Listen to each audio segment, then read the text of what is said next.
en compagnie de Serge Drouin, journaliste, toujours actif, évidemment, mais qui a été, entre autres, au Journal de Québec pendant 32 ans. 32 ans à écrire des chroniques artistiques.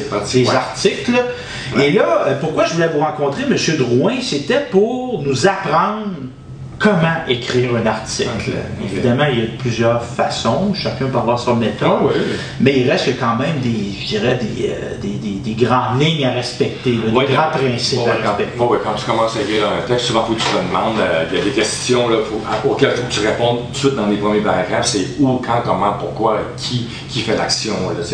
Si tu montres un spectacle, il faut savoir c'est qui, c'est quoi le spectacle, à quel endroit puis à quelle heure il est présenté. C'est où, quand, comment, pourquoi et qui le présente aussi. Ça, c'est des grandes questions. Dès le départ. Dès le départ. Donc, quelqu'un qui ne voudrait pas lire l'article au complet, il peut se fier au premier paragraphe. Si ton premier paragraphe est bien écrit, ça suffit. Mais si tu as plus de détails, ben là, parce que si tu présentes un spectacle, tu dis à quel endroit, par qui est présenté, tout ça, mais par la suite, là, tu peux développer en quoi va consister le spectacle, de quoi si c'est un humoriste, de quoi il va nous parler, l'humoriste, ou si c'est un chanteur ou une chanteuse, quel répertoire qu'il va privilégier, ses succès, des nouveautés. Alors ça tu dis ça plus loin. C'est du détail. Ça, c'est dans le détail, c'est ça. Donc, on comprend bien, puis là, parce que moi, je suis un néophyte, là, je suis comme les gens qui nous regardent, là, c'est pas tous des spécialistes, on va du plus global au plus spécifique. Au plus spécifique. Puis on essaie de rétrécir par la suite, de revenir en parlant comme des projets. On peut terminer avec les projets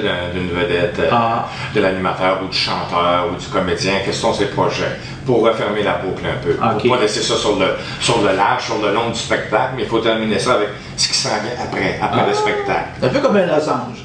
Tout à fait, exactement. C'est un bon exemple. Un losange, on part du plus petit, on agrandit et on ferme. Ah ouais, ok. Puis vous, cet intérêt-là, évidemment, bon, il y a peut-être d'autres pistes au niveau de la rédaction d'articles. Y a-t-il des conseils que vous avez? Ah non, le meilleur conseil que je peux donner aux jeunes qui voudraient faire ce métier-là, c'est simplement d'écouter.